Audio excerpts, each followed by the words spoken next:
তো দেখো আমরা ট্রেনে উঠে গেছি, এখন বাজে 11:30। তো চলো যাওয়া যাক। দেখো রাতে তখন হালকা হালকা ঠান্ডা পড়েছে আর কি, ভীষণ ঠান্ডা নয়।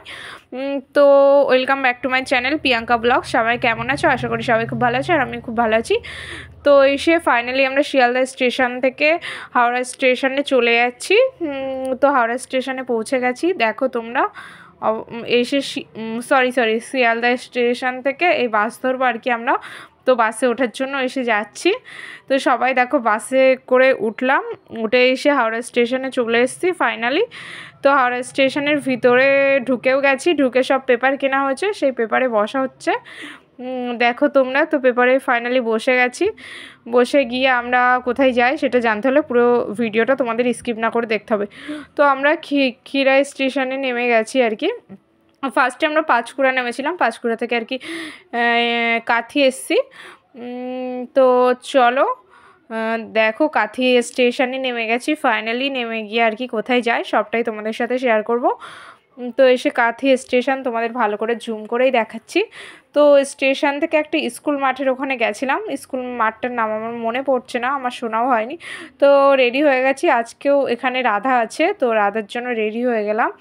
তো শোটো শেষ করে রাতটুকু ওখানে স্টে করে, আর তার আগের দিন কিন্তু হাওড়া স্টেশনে আমরা স্টে করেছিলাম, মর্নিংয়ে আর কি ট্রেন ধরেছিলাম। তো তারপরে কাঁথি থেকে ট্রেনে উঠে মানে বাসে করে এসেছি দীঘা থেকে এখানে রুম নিয়ে, রুমে সব লাগেজ টাগেজ রেখে রেডি হয়ে স্নান করা হয়ে গেছে আমার।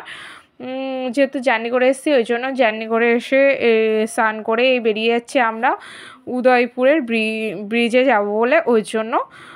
তো আমি ফার্স্ট টাইম এখানে যাচ্ছি আর কি উদয়পুরে। তো দেখো সবাই মিলে আর কি অটোতে উঠে গেলাম। তো অটো থেকে নেমেও গেলাম, ভাড়ার জন্য প্রবলেম হলো তাই টোটো করেই যাচ্ছি, দুটো টোটো করা হয়েছে। আর আসার সময় তুলি তো বাসে অজ্ঞান হয়ে গেছিলো, অজ্ঞান হয়ে পড়ে গিয়ে ওর ঠোঁট সব কেটে গেছিলো, যেহেতু একটু অসুস্থ মতন। তো চলো উদয়পুর ব্রিজে ফাইনালি চলে এলাম। তো ভীষণ আনন্দ হচ্ছে, ফার্স্ট টাইম যাচ্ছি যেহেতু আমরা অনেকেই আছি। এটা হলো অষ্টমী, এই তাপসদা। তো তোমরা দেখতেই পাচ্ছ সব আর কি। তো কেমন লাগে অবশ্যই কিন্তু কমেন্টে জানিও। দেখো সব এই ফার্স্ট টাইমে এলাম তো আমার তো খুব দারুণ লাগছে। এখন জলটা কত নিচেই নেমে আছে, কিন্তু আমরা যখন চলে যাবো তখন জলটা অনেক উপরে চলে আসবে। তো তোমাদের সবটাই শেয়ার করবো যতটুকু পারবো আর কি। তো এসে আমি একাই এখন যাচ্ছি আর কি, সবাই আগে আগে চলে যাচ্ছে, আমি একা একা যাচ্ছি ভিডিও করতে করতে, ওই জন্য। তো ফাইনালি চলে গিয়ে আমি বললাম আমাকে একটা ভিডিও করে দে। তো আমি লাফাচ্ছিলাম, দেখো এটা এমনি নর্মাল ক্যামেরায় ভিডিও করেছিলাম যাতে রিলসে ছাড়তে পারি, ওই জন্য, কোনো গান টানের সাথে নয়। তো চলো দেখতে থাকো পুরো স্কিপ না করে। আর তখন আমার ফোনে রিচার্জ ছিল না মনে হয়, ওই জন্য আর কি ভিডিও মানে করতে পারিনি তেমনভাবে। আর দেখো আমরা বক্স টক্স এখানে ভাড়া করে আর নাচতে আরম্ভ করে দিয়েছি।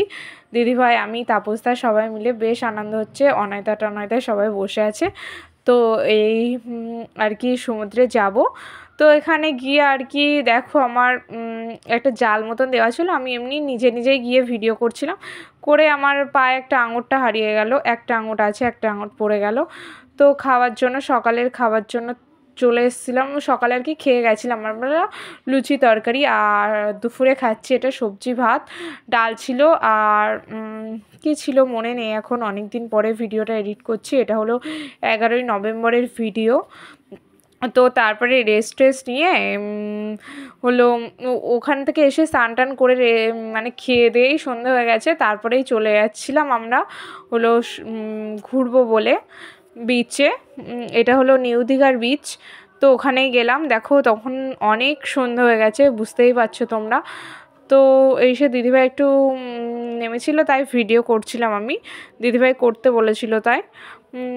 তো চলো ভিডিওটা তোমরা স্কিপ না করে দেখো, আর কে কে এসেছো আর কে কে কেমন মজা করেছো অবশ্যই কিন্তু জানিও। আমরা যেহেতু ডান্স প্রোগ্রাম ছিল আমাদের কাঁথিতে, তারপরের দিন এখানে ঘুরে যাচ্ছি একেবারে সবাই মিলে, একটাই রুম নেওয়া হয়েছিল সবাই মিলে। তো বেশ আনন্দ করলাম, মানে সবাই যা টাকা হবে ভাগ করে দেওয়া হবে। আমরা ছিলাম মনে হয় 15 জন মতন, 15 জন কি 17 জন মতন, ওই জন্য। বেশ আনন্দ হয়েছে। তো আমরা তো খুবই আনন্দ করলাম। আপনারা কেমন আনন্দ করেন এসে সেটা কিন্তু অবশ্যই কিন্তু কমেন্টে জানাবেন। আর এটা হলো আমাদের রাতে আবার সবজি ভাত মেনু ছিল, আর এখানের খাওয়া দাওয়া প্রচণ্ড ভালো ছিল। তারপরে মর্নিংয়েই উঠে গিয়ে তখন বাজে 7টা, তো আমরা এসি বাস করে নিয়েছি। তো এসি বাস করে একেবারে কলকাতা ধর্মতলা নামবো। তো চলো ধর্মতলায় নেমে তোমাদের সাথে দেখা হবে। তো বাসে করে যাচ্ছি, বেশ ভালো লাগছে। আর দীঘা থেকে ছেড়ে যাচ্ছি, তাই একটু ভিডিও করছিলাম, জানলার ধারেই বসেছিলাম আমি। তো চলো তোমরা পুরো স্কিপ না করে দেখতে থাকো। আর এটা মনে হয় কোলাঘাটের ওখানে বাস একটু দাঁড়িয়েছিল খাবার টাবার খাওয়ার জন্য, ওই জন্য ভিডিও করছিলাম। তারপরে এটা মনে হয় হুগলি ব্রিজের ওপর দিয়ে যাচ্ছিলো, সেটাও তোমাদের সাথে একটু শেয়ার করলাম। তারপরে ধর্মতলা নেমে গিয়ে কি করি সেটাই তোমাদের সাথে দেখতে থাকো আর কি। 12ই নভেম্বর ছিল আমাদের কলকাতায়, একটু প্র্যাকটিস ছিল, ইভেন্ট যাব আর কি, সেই ডান্স তুলতে হবে ওই জন্য।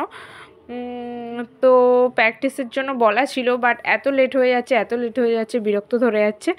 তো চলো বাস আর কি মানে স্লো যাচ্ছে, মানে দাঁড়াচ্ছে, খুব আস্তে আস্তে নিয়ে যাচ্ছে, কিছু করার নেই। ট্রেনে গেলে এতক্ষণ পৌঁছে যেতাম, এরকম ব্যাপার। তো চলো কিছু করার নেই, যেভাবে যায় সেভাবেই যেতে হবে। আর সবাই একসাথে রয়েছি তো আনন্দ মজা করে চলে যেতে পারছি। ট্রেনে গেলে আমাকে একা একা যেতে হতো, আর অনেক সকালে বেরোতে হতো, ওই জন্য আর যাওয়া হয়নি। ফার্স্টে ট্রেনেই যাবে বলেই সবাই ছিল। তো তারপরে হঠাৎ করে মুড চেঞ্জ হয়ে গেল সকালে উঠে, আর সবাই ঘুম থেকে উঠছিল না, ওই জন্য আরও চেঞ্জ হয়ে গেল। তো চলো এটা হলো হুগলি সেতু, তোমাদের সাথে শেয়ার করছি। তো কে কে এসছো হুগলিতে অবশ্যই কিন্তু জানিও।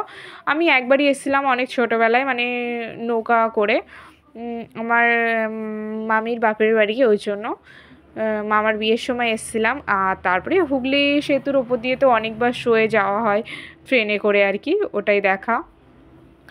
তো কার কে এখানে কেউ যদি থেকে থাকে অবশ্যই কিন্তু কমেন্টে জানিও। তো এবার ধর্মতলা নেবে, তো আমি হাতে মাথা পাচ্ছি না, বাস খুঁজেই পাচ্ছি না, যেখানে যাওয়ার আর কি আমার লোকেশান দিয়েছে সেখানে আর খুঁজে পাচ্ছি না। এসে মসজিদের সামনে এসে দাঁড়িয়ে আছি, বলে মসজিদের সামনে আসতে। তারপরে এখানে আর কি বাইক বুক করে দিয়েছিল, তাই চলে গেছিলাম, লোকেশান অনুযায়ী বাইকটা পৌঁছে দিচ্ছিল। তো এই মুহূর্তে আমার মনে পড়ছে না। তারপর রিহার্সাল করে খেতে চলে গেছিলাম বিরিয়ানি শিয়ালদা স্টেশনে, তারপরে শিয়ালদা থেকে আর কি ট্রেনে করে বাড়ি।